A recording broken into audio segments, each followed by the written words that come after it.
Hello guys! Ako po si Anthony Rosaldo and welcome to my channel! For this vlog, ang pag-uusapan natin tungkol sa aking theater journey.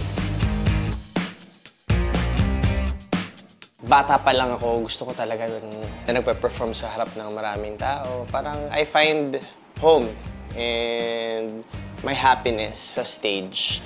Ang tingin ko sa teatro, napakahirap gawin. So, doon lang muna ako sa tingin ko na pag nag-audition ako, pwede akong tawagan or meron akong pinag-auditionan na competition, lalaban ako. Parang doon lang yung saklaw ng kaisipan ko. Hindi sa teatro na, ayun, hindi ko ma-imagine pero nagawa ko siya last year.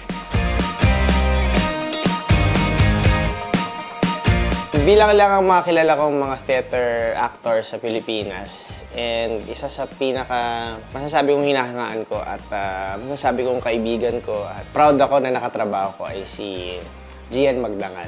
Nag-competition kami sa TV and we both are singers and actors on TV. So, ayun, nakawork ko siya sa Ang Huling El Bimbo at ang role namin ay hindi rin nalalayo.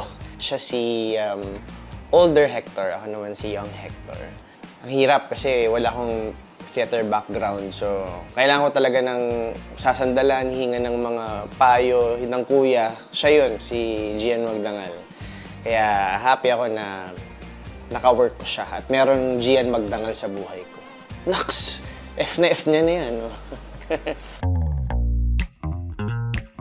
My theater life agad, no, it was actually started in an experience way back nung nanood ako ng Rock of Ages. Lumalaban pa lang ako sa The Clash noon eh. Nung napanood ko siya, na-amaze ako sa nangyari sa stage. Parang ang galing ng mga actors, walang cuts, walang retake, dire-diretso lahat. Simultaneously, they were doing acting, singing, dancing.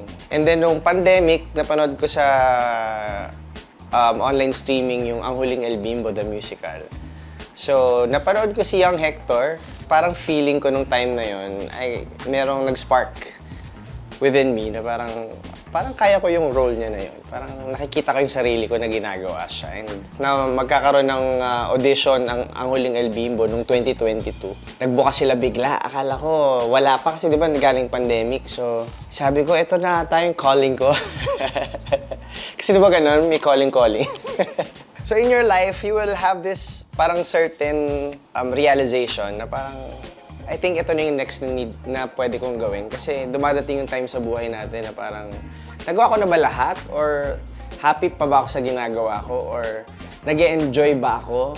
Parang example ko yung mga nag-work sa offices, di ba? Parang nababurnout sila kasi paulit-ulit routinary yung ginagawa. And then, parang gusto nila ma-promote pero hindi nangyayari yung promotion. Ako naman, ano yung next step ko sa career ko na nagti-TV ako, kumakanta ako sa AOS. Ang dami ko pang hindi nagagawa. So, naglabas sila ng audition schedule.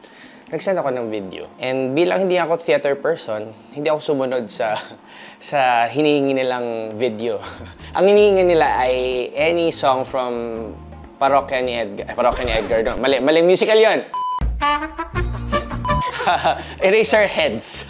From Ang Huling El Bimbo the musical. Ay, manood kayo ng Parokya ni Edgar. Mga tropa natin yan nandyan. So anyway, nag-send ako ng video. Yung sinend kong video, sa naalala ko, parang voice lessons ko sa GMA with Sir Zebedee. Hi, Sir Zeb.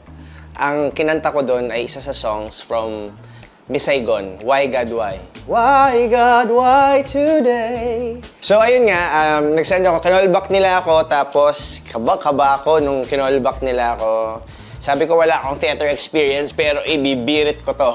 Nilagay ko sa climax yung audition ko. So parang I think it helped. So the night after that audition, nag-send sila ng email ulit na they're inviting me again for the final callback, but this time, meron ng script. Tapos, ang daming mga pangalan. May Anthony, may Emma, may Young Hector. So, sabi ko, what role am I reading for you guys tomorrow? Sabi nila, please study the track of Young Hector. Talaga ba? Hindi yun yung pinag-auditionan ko pa. Wala akong sure. Hindi ko alam kasi kung lead ba yung gusto. Hindi ko alam. Bigyan nyo na lang ako ng something. Basta I want to audition. Tapos yung pinagpa-audition nila sa akin, main character.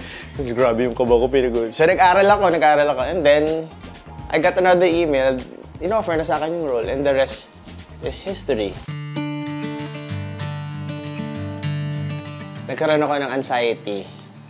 Kasi sobrang hirap. Kasi parang tumatayo ako sa harap ng sobrang daming talented people na alam nila yung ginagawa nila. Tapos ako, hindi ko alam yung gagawin ko. I'm not prepared. Unlike them, ginagawa na nila nang madalas yung trabaho nila.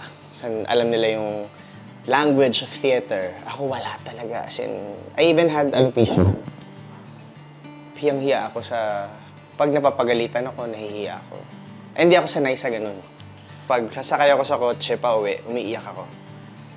Kasi naubusan ako ng self-confidence. As in, na-zero siya. So, ang ginagawa ko, nakikinig na lang ako ng mga motivational speaking sa YouTube, mga worship songs.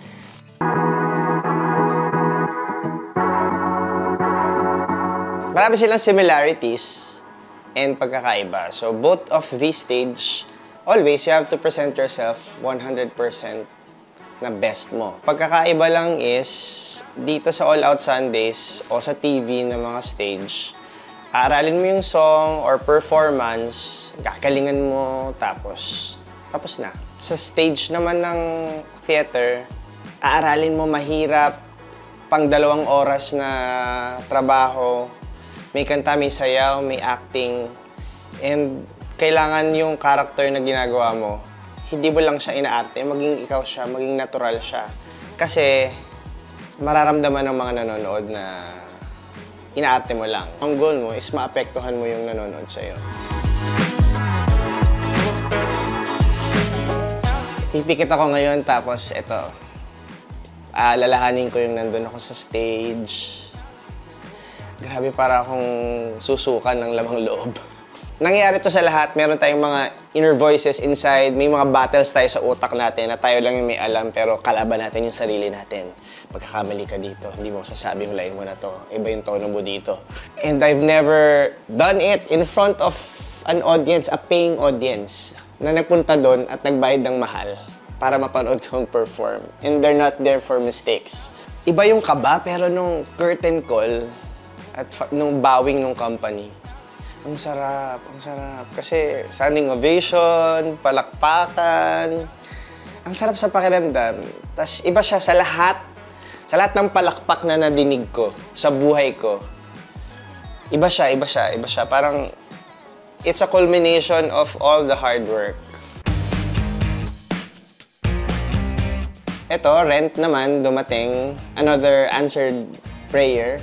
Mahirap siya kasi, siyempre ayoko naman maging one-hit wonder. Sa sarili ko, gagawa ko at least 1 production a year. So, nung naglabas sila ng audition schedule, sobrang, wow, merong Rent. This is a Broadway hit na everybody loves. And may following siya. Nung nag-audition ako, kumanta ako, sabi ko, I'm Anthony, I want to audition for the role of Mark, but if you want to consider me for Roger, okay lang also. I'm just saying, as early as now, hindi ako marunong mag-gitara. So, here, kumanta ako ng rock songs. Pero hindi Rent, ayaw nila ng Rent songs eh. Puro rock daw. Kumanta ako ng Bohemian Rhapsody. After I sang, mag-aral ka na ng gitara. First audition pa lang yun. Mag-aral na daw ng gitara. So, I think that was a good thing na they see me as Roger. Pero, na-stress ako kasi di ako nagigitara. Nag-aral ako konti for that track na kailangan ko mag-gitara. Hindi magaling, pero dumating ako na may dalang gitara. Bumili ako actually ng gitara, pero second hand. Tapos, nag-audition pa rin ako na may gitara. Tinawagan nila ako na they want me to play as Roger. Rent is basically a sing-through musical. Parang 90% kinakanta siya. Yung character ni Roger, malayo din kay Hector kasi si Roger dito ay more mature than young Hector. Just saying, I was casted as first-year college Huling El Bimbo, Bagets. Pero dito, nasa ano na siya, si Roger ang Roger ko, in my understanding, mid-20s, and he's an aspiring rock star. So he has AIDS, and he's an drug addict. So ang dami niyang baggage. Tapos namatayin pa siya ng girlfriend na nag-suicide dahil napasahan niya ng AIDS. So ang dami niyang, problematic, moody, malungkot. He's a sad boy. So yan. And he distances himself from people na mahal niya at magmamahal sa kanya kasi takot siya na makahawa siya. Parang ganun. So yan, that's the difference. Malayo sila. So ibang challenge again sa akin for this year. Abangan nyo si Anthony sa labas ng bahay nyo. Manghihingi siya ng pamasko. Kahit malayo pa yung Pasko. De, joke lang. Ang abangan nyo sa akin, kay Anthony dito sa Rent, bilang Roger, dami. Lalo na kantahan kasi Roger is a rock star, so yung mga kanta ko dito is really challenging. Matataas, mostly. Hey, lagi nasa taas si Roger, and I will be challenged with acting also kasi yun nga, na-mention ko na maraming baggage si Roger, so you have to see that. I have to show you that. And this is an all-English show, so yeah, I will have a New Yorker accent. I'm just saying if I'm pulling it off, but I'm not sure yet. So yeah. Yun yung abangan nyo. Kasi challenge din ako kasi first English production ko. So, yeah. Pero you will love Rent, and I hope you fall in love with our version of Rent because this is going to be a different take. Walang ibabaguhin sa text, sa lyrics, and all. So, basta this will be a different take of Rent that is suitable for this time. Ang message ko sa mga kagaya ko noon na troubled, di alam yung gagawin sa life nila, and wants to chase a dream pero hindi sila sure. I think you just have to go for it, no matter what, and at the end of the day, ikaw pa rin always, ikaw, yourself, walang iba ang makakapag-dictate ng ano at hindi mo pwedeng gawin.